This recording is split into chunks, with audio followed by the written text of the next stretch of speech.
We did it, y'all. We did it. We got our first throne piece.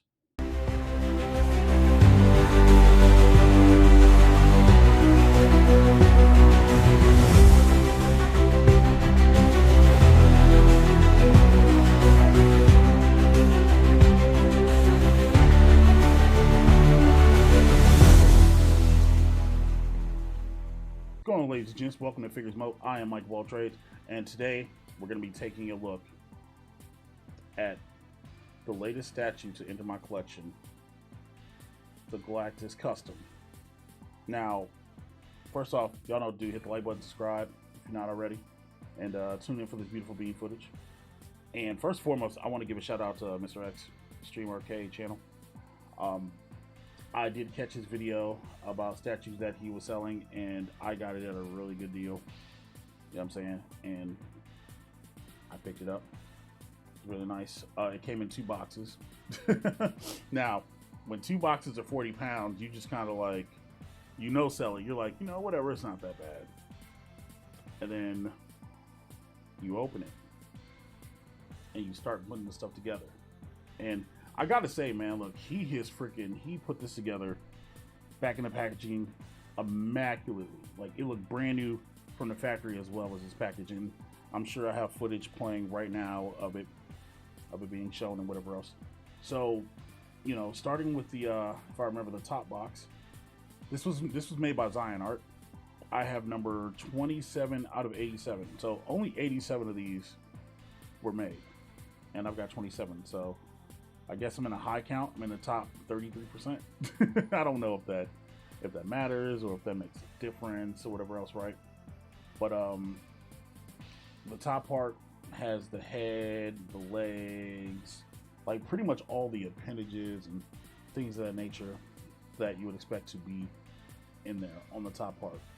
Because there's 2. It's funny because there were 2 layers to this as well. 2 layers in each box, which was really cool. I didn't think that there would be so much in these 2 boxes. From the hands, which there were different hand switch outs, which that was really cool, to pieces of his console, to the 2 silver surfers, which are like this big, and even the swoosh of the silver surfer was absolutely great. The throne, the base of the throne though, heavy AF. Okay, that thing was super heavy. Okay, hella weighted, and it was, it was sturdy. I was genuinely impressed. It was sturdy. And then the seat was in the first box as well. Throne was in the second box. Seat was in the first box. And you had to like snap all the stuff in. That's the one thing about like custom pieces.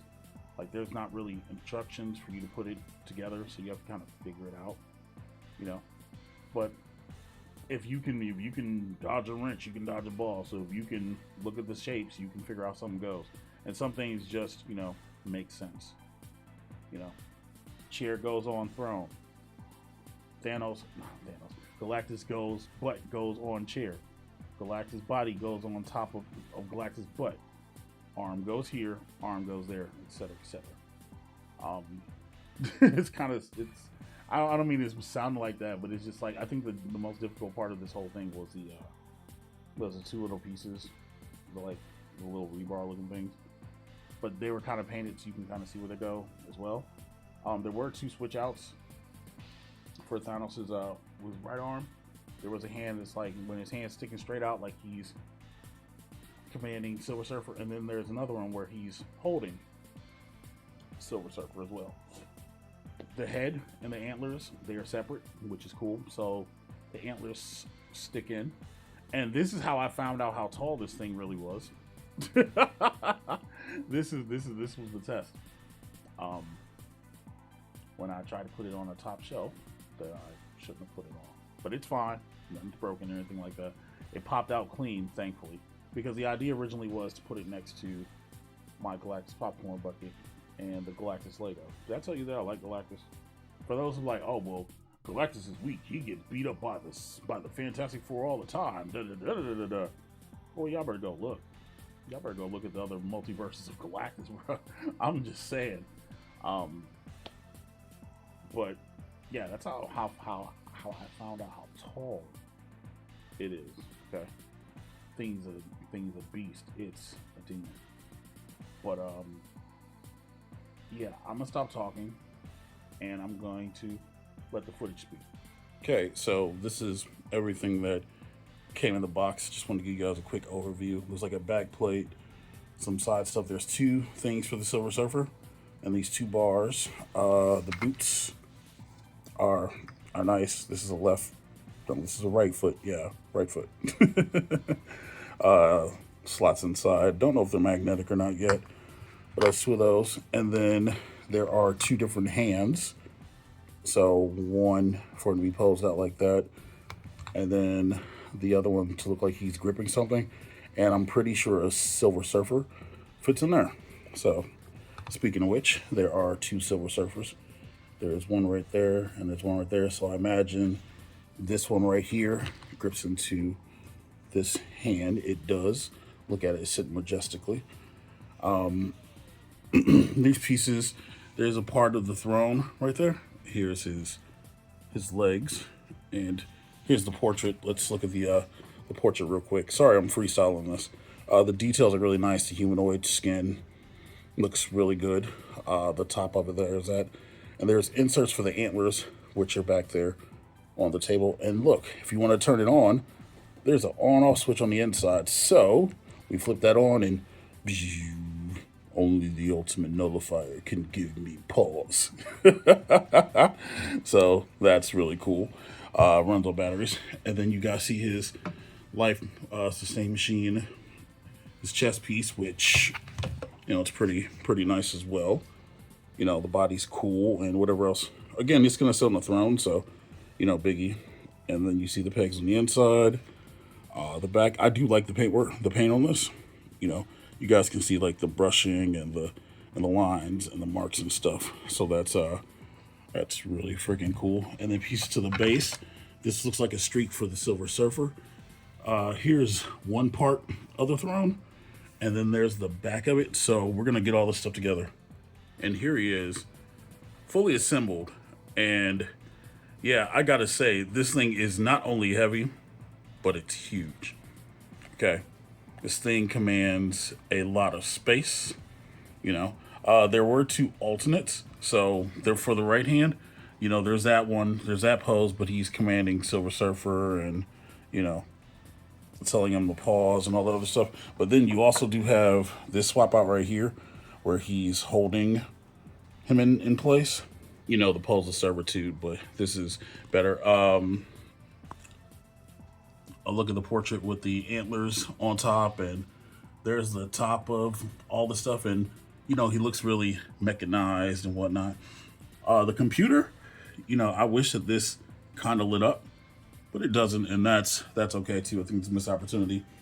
The leg skirt, it does snap on and off. You can pull this off, you know, like that. Hey, don't get no upshots. But it all sticks into place and whatnot. The feet, they are in there. However, they are kind of, you know, loose, but with the weight of the throne and stuff, it is in there. And I'm just keeping the hand there for now because, you know, as we turn it, yes, it turns on my lazy Susan. As we get a look at them from the side and whatnot, you guys can see more details of the throne and everything else, and the back of the throne is actually really good. Let me see if I can get that turned a little bit. There you go. Here's a better view of the back, and this thing does command a ton of space. It absolutely does. Sorry, I'm filming this in my arcade room, and it's currently under construction. You guys can see the details, like the little exhaust fume pipes and stuff like that, and the details on the side of the throne. It could use a new paint. I'm not gonna lie to you, like a refresh. I think that's something I hear a lot of people talk about when they speak about this piece. From what I've seen, is that the paint. And I think my other issue is with his hand like levitating like that, right? If there were like a dial pad or something right there, it would make sense for his hand to be levitating, but there isn't one. So there's that.